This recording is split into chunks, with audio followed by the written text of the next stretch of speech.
علیکم ورحمۃ اللہ وبرکاتہ۔ دین جو ہے نا وہ ایک مکمل ضابطہ حیات کو بھی کہا جاتا ہے۔ اللہ رب العزت نے انسانوں کو دنیا میں بھیجا تو انہیں ایک دین عطا کیا اور فرما دیا ان الدین عند اللہ الاسلام۔ اللہ کے ہاں صرف ایک ہی قابل قبول دین ہے جو اللہ نے بنایا ہے، وہ ہے اسلام۔ باقی لوگوں نے جو جھوٹے گھڑ لیے اس کی اللہ کے ہاں کوئی ویلیو نہیں۔ اور مذہب جو ہے نا یہ دین الگ ہے، مذہب ایک ہے۔ عام عمومی طور پر لوگ سمجھتے ہیں مذہب اور دین ایک ہی چیز ہے۔ مذہب ہے ایک طریقہ، دین پر چلنے کے ایک طریقے کو مذہب بھی کہا جاتا ہے۔ طریقے مختلف ہو سکتے ہیں، ادیان مختلف نہیں ہوتے، دین تو ایک ہی ہے جو کہ قابل قبول ہے، برحق ہے۔ ہاں مذہب برحق مختلف ہو سکتے ہیں، کہ ایک اسکول آف تھاٹ جسے کہتے ہیں انگلش میں، یہ ان کا طریقہ ہے، یہ ان کا طریقہ ہے، لیکن وہ دین نہیں ہوگا۔ امام ابو حنیفہ کا مذہب میں یہ ہے کہ جس طرح انہوں نے سمجھا، جس طرح انہوں نے طریقہ کار اپنا بنایا دین کو پکڑنے کے لیے، وہ اپنا انہوں نے ایک مذہب بنایا۔ تو مذہب ایک الگ ہے، دین ایک الگ چیز ہے۔ اب آ جاتے ہیں فرقہ۔ دیکھیں عمومی طور پر ہم حدیث بھی پڑھتے ہیں، قرآن بھی پڑھتے ہیں، اللہ تعالیٰ نے اللہ کے رسول نے بھی فرقہ بنانوں سے، ان کے آپس میں فرق کرنے سے منع فرمایا۔ وَاعْتَصِمُوا بِحَبْلِ اللَّهِ جَمِيعًا وَلَا تَفَرَّقُوا۔ اللہ تعالیٰ کے نبی نے یہ تفرقے بازی سے منع فرمایا۔ اب مختلف سکول آف تھاٹ کو لوگ فرقہ پر سمجھ بیٹھتے ہیں، اس طرح بھی نہیں ہونا چاہیے۔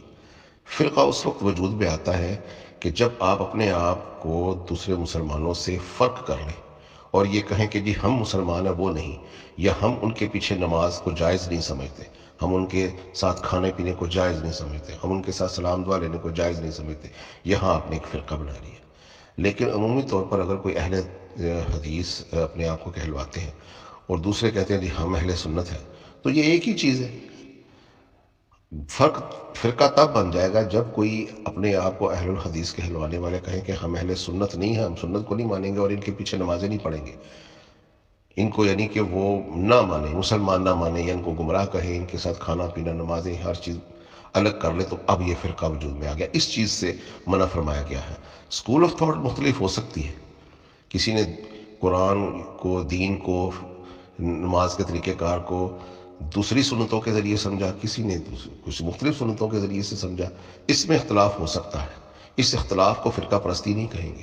فرقہ پرستی تو تب ہوگی جب اپنے فرقے کو ہم نے مسلمان کہا، دوسروں کو اسلام سے خارج کر دیا، یہاں فرقہ پرستی کی بنیاد پڑ جائے گی۔